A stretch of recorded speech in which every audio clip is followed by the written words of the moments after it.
Kajiannya terkait megatrust sendiri, antara rentang gempa dengan tsunami itu apakah sudah dikaji, Bu? Loh, nah iya kan sudah disiapkan sistem monitoringnya sudah ada di BMKG, dan dari sistem monitoring itu bisa langsung menghitung akan terjadi tsunami atau tidak. Kalau terjadi mau berapa meter ketinggiannya, kemudian datangnya berapa menit setelah gempa. Misalnya kalau di sini di DI sekitar 30 menit. Sekitar 30 menit setelah gempa itu datangnya. Nah, ketinggiannya mencapai 10 meter ya. Nah, makanya lantai 2 itu dan lantai mezanin itu kan sudah di atas 10 meter. Jadi saya rasa itu ini iklim ya, iklim bukan megatrust. Bahkan beberapa wilayah yang kalau kemudian terjadi gempa dan tsunami, terutama wilayah yang pinggir pesisir. Langkah-langkah yang kemudian sudah kita tempuh kerjasama antara BPBD Kabupaten, BNPB maupun BPDI adalah menyiapkan kesiapsiagaan masyarakat. Apa ya yang seharusnya dilakukan oleh masyarakat apabila terjadi gempa, bahkan terjadi tsunami.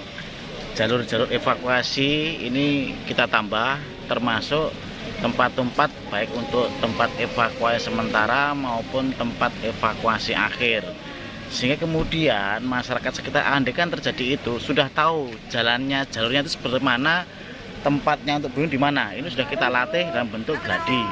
Ada simulasi sehingga masyarakat nanti andaikan benar-benar terjadi sudah tidak gampang lagi tahu apa yang harus dilakukan, termasuk karena kita kemarin juga melibatkan FPRB, teman-teman dari Tagana ini tahu apa yang harus diperbuat oleh pemerintah sehingga tidak gagap apabila itu terjadi. Itu tugas kita untuk menyiapkan itu dan sudah kita lakukan terutama di kawasan-kawasan di sepanjang pesisir tempat kita. Itu. Kalau kondisi infrastrukturnya sendiri, jalur-jalur evakuasi itu? Kalau dari sisi infrastruktur memang kita akui ada beberapa infrastruktur jalan terutama yang memang ini menjadi satu perhatian. Jangan sampai justru ini menjadi salah satu penyebab memperparah apabila harus terjadi evakuasi.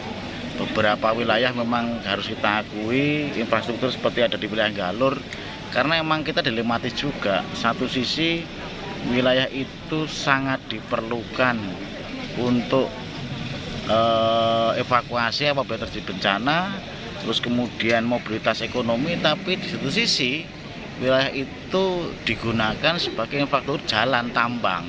Nah, inilah yang kemudian harus ayo bareng-bareng masyarakat kita ajak juga, harus arif.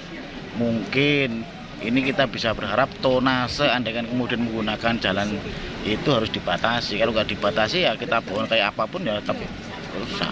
Harapan kita itu.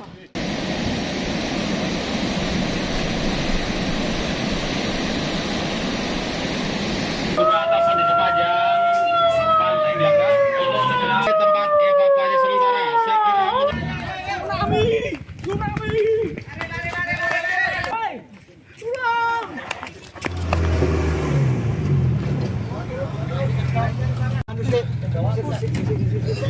Ambulannya, ambulan.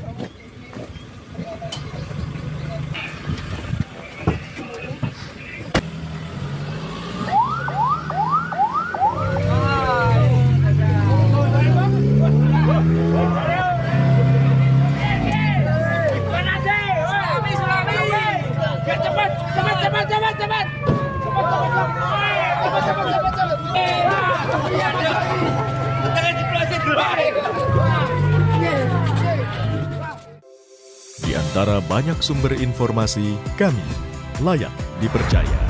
Karena kami menggali lebih dalam, berpihak pada kebenaran,